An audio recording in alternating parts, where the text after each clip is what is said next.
Greetings fellow survival enthusiasts and welcome back to the Grimwave. Today we're about to embark on an extraordinary journey where we will meet Plank Fury, a dedicated and seasoned builder getting tired of always running. Mr. Fury is over the stress that the undead has given him. He wants to relax and bathe in the sun for once. When Fury was a little lad, his father Hammergeddon would always take him down to the piers of Deer Lake to fish. He remembered an island, but just can't recall the size of it. After a few close calls and many people lost, Mr. Fury has had enough.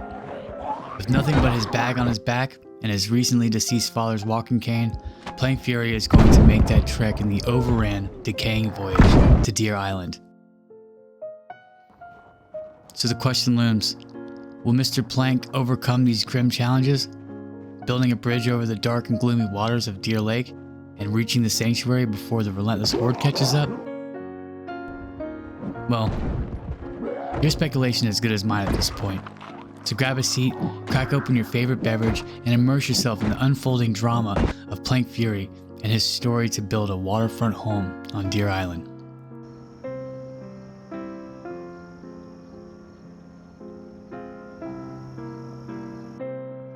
Without further ado, I want to welcome you to the Grimwave, where survival is an art, and I'm your unpredictable artist.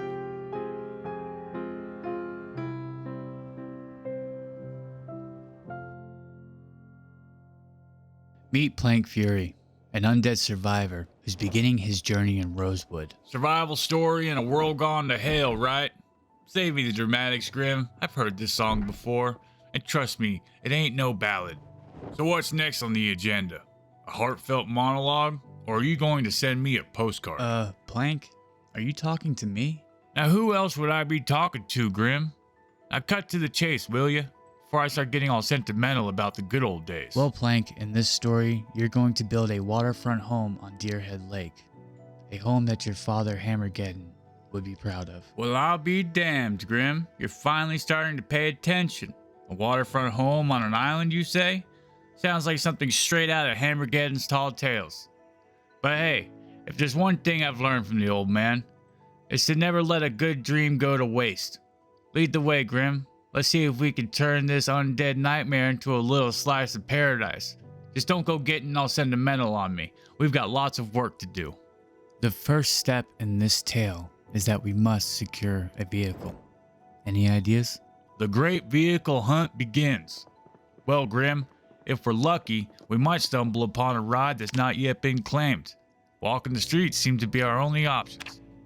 Unsure of what the outside world will bring, Plank hesitates at the door, listening to the faint screams of the innocent people being ripped apart by the undead. With one foot outside and the other to follow, he makes his move. His heart heavy with grief for Hammergeddon. Anger simmers beneath the surface. As he unleashes his sorrow onto the horde, each swing of his crowbar a tribute to his fallen father, Hammergeddon. Grim, seems as if Lady Luck is on our side, giving us a nod of approval. Now let's check out this car. Empty, huh? Well, Grim, seems Lady Luck is playing hard to get after all.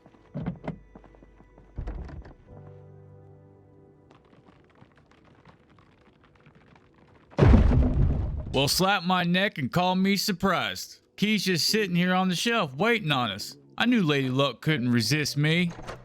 I'm praying what we need is in that trunk. Well, I'll be damned. Not exactly the jackpot we're looking for, but it'll do for now. At least we have an empty can to fill. Grim, if you don't mind keeping those whispers to yourself, I'd like to smoke a quick cigarette, wash my face, and eat something before heading back out on the search for gas.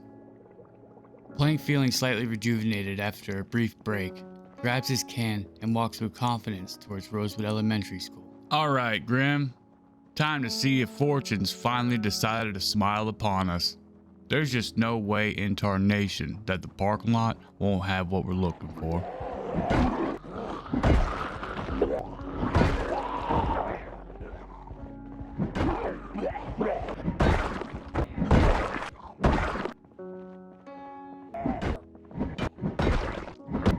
Plank approaches the parking lot.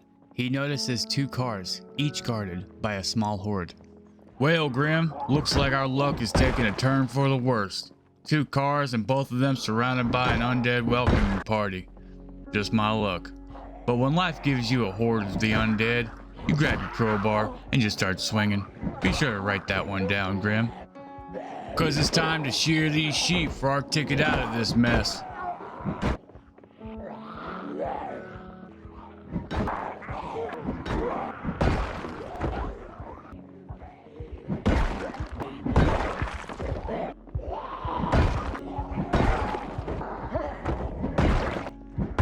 After clearing out the horde, Plank leans on his crowbar to catch his breath. That was a close one.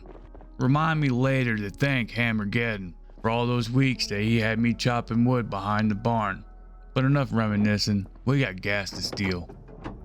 Quickly revealing the first car is empty, Plank slams the hood and moves to the second one. No luck with this one, Grim.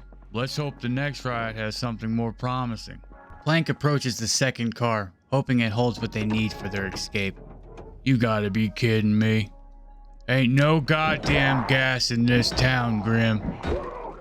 Plank's frustrations begin to boil, and his loud yells attracted a few unwanted guests. You zombies sure did come at the right time. With a swift swing of his crowbar, Plank shatters the window, sending shards of glass scattering to the ground. As he clears away the broken fragments from the windowsill, he carefully climbs through the opening into the library. Looks like we're crashing the party, Grim. Let's hope the welcome committee's a bit more bookish than what we've encountered outside. Well, looks like our quiet little retreat just got a whole lot louder. With the first zombie dispatched, Plank's heart sinks as he hears the distant groans of a massive horde, alerted by the commotion in the library. Without a moment's hesitation, he turns on his heels and makes a dash for the window he recently smashed. Well, Grim, it's time for a hasty retreat. Way too many zombies in there for me to handle. As the weariness begins to settle in, Plank's step grows heavier, his movements sluggish as fatigue weighs him down. Grim, I don't know about you, buddy, but I'm starting to feel like a tumbleweed in a windstorm. This day keeps getting longer and longer. With each passing moment, the weight of exhaustion bears down on him, threatening to pull him into the embrace of sleep. Despite his body's protests, Plank pushes on, driven by the relentless pursuit of survival and the flickering hope of finding sanctuary in a world consumed by darkness. Upon arriving home, Plank reaches for a cold beer, finding comfort in the familiar sound of the can opening as he indulges in a slow sip. Memories of his father come rushing back, each taste a silent tribute to the man who imparted invaluable wisdom upon him throughout his life. Here's to you, Hammergeddon. You always said life is like a wild horse. Sometimes you gotta hold on tight and ride it out. I miss you, old man. Wish you were here to see what's become of the world. With a heavy heart and a silent prayer, Plank raises his beer in salute to his father's memory, finding solace in the simple act of remembrance amidst the turmoil of an undead-infested world.